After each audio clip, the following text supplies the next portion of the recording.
La parole est à Madame Elsa Faucillon.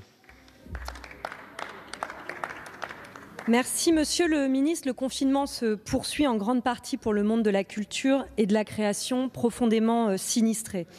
Nombreux sont celles et ceux à dire l'alerte. Pour beaucoup, c'est même un cri de survie. Et il est sérieux pour la dignité des actrices et acteurs de la culture. Il est impérieux pour nous toutes et tous, tant la culture est décisive à nos vies. Les interpellations ont fini par faire réagir Emmanuel Macron, mais après le show, traduisez-nous, Monsieur le Ministre. Le jambon et le fromage évoqués par le Président, c'est quoi exactement? Qu'entendez-vous précisément par année blanche pour les 122 000 intermittents du spectacle, artistes et techniciens? S'agit-il uniquement de prolonger des droits ouverts jusqu'en août 2021? Car dans de nombreux cas, cela n'aboutirait qu'à exclure à cette date les intermittents qui n'auront pas suffisamment travaillé jusque-là. Ce qui est demandé par le secteur, c'est un renouvellement de 12 mois, tant que le calcul des heures demeure affecté par la crise actuelle. De plus, combien de mois les artistes auteurs indépendants déclarés devront-ils tenir avec ce qui est annoncé? 4 mois, 8 mois, 1 an? Et les grands absents de ce discours, ce sont les invisibles. Tous ceux qui ne relèvent pas de l'intermittence du spectacle, mais du régime général. Bon nombre de ces intermittents de l'emploi travaillent à la mission, saisonniers, extras, contrats courts, qui traversent cette crise grâce à leur indemnité chômage. Leur capital d'indemnité s'épuise de jour en jour. Beaucoup sont au RSA.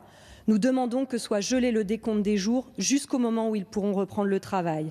Ils sont au bord du précipice, et pas seulement par la crise économique qui s'annonce, mais aussi par l'application en septembre du deuxième volet de la réforme de l'assurance chômage dont le retrait s'impose. Que prévoyez-vous?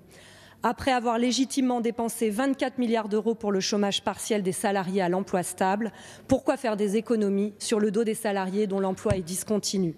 Des réponses précises s'imposent. Le risque est réel que notre terre d'art et de culture entre en phase d'extinction culturelle. Je vous remercie.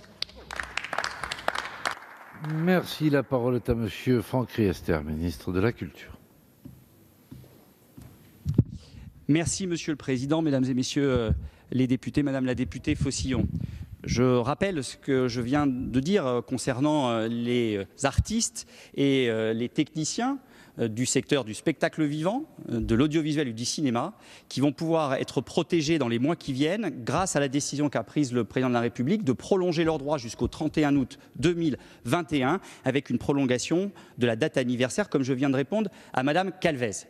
C'est essentiel parce que les artistes qui bénéficient de ce régime d'intermittence et les techniciens sont le ciment de la vie culturelle dans notre pays, essentiel au fonctionnement de la vie culturelle de notre pays. Concernant les autres types de régimes, c'est bien évidemment en lien avec ma collègue Muriel Pénicaud et sous l'autorité du Premier ministre que progressivement un certain nombre de décisions seront prises.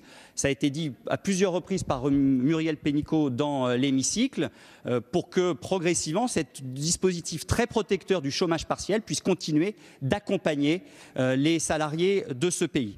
En ce qui concerne le secteur spécifique de la culture, au-delà des protections que nous devons à celles et ceux qui travaillent dans la culture, ce qui compte c'est de faire en sorte qu'il y ait de l'activité.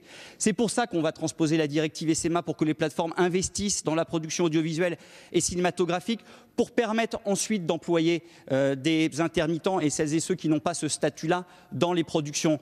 C'est la raison pour laquelle on essaye de trouver des solutions tout en respectant les préconisations de protection de nos compatriotes en matière sanitaire, que nous puissions progressivement réouvrir, on prendra la décision fin mai, des manifestations culturelles ou des événements culturels, que nous travaillons avec les salles de cinéma pour peut-être, dans une échéance de quelques semaines, pouvoir réouvrir les salles de cinéma. Bref, que l'activité reprenne. Et c'est par l'activité que nous pourrons assurer des rémunérations à toutes celles et ceux qui travaillent dans le secteur de la culture. Merci, Monsieur le Ministre.